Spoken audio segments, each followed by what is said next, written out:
Consolider les connaissances des représentants d'institutions étatiques en matière de droits économiques, sociaux et culturels et promouvoir leurs droits fondamentaux, tel est l'objectif d'une série d'ateliers d'information qui a réuni 60 participants les 11 et 12 mai, puis les 16 et 17 mai 2023 à Bangui. Parmi les participants à ces rencontres organisées par la MINUSCA à travers sa section des droits de l'homme figurent des membres du personnel du Conseil économique, du Haut Conseil de la communication, de la bonne gouvernance et du Comité Vérité, Justice, Réparation et Réconciliation. Des efforts ont été faits en ce qui concerne le droit civil et politique.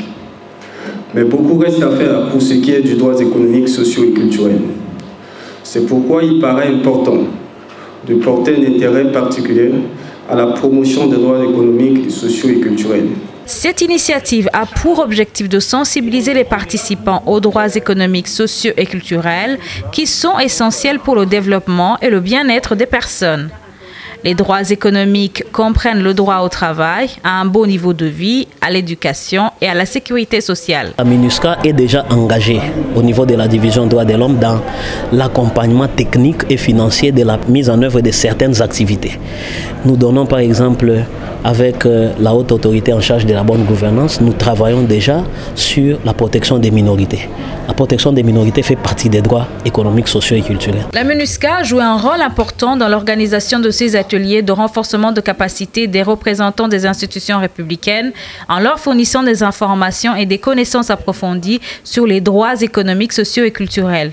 Il a contribué aussi à la compréhension des participants et à renforcer leur engagement en faveur de la promotion des droits humains, ceci dans la société centrafricaine. Vraiment, cet atelier-là vient nous renforcer davantage la capacité en termes des instruments internationaux qui vont nous permettre à la suite, nous-mêmes, dans nos activités, dans nos missions, d'essayer de mettre en application auprès de la population pour leur permettre de comprendre et de savoir ce que c'est que les droits économiques, sociaux et culturels, qui est un droit pour tous les citoyens. La promotion des droits économiques, sociaux et culturels est de la plus haute importance pour la stabilité et le développement d'un pays.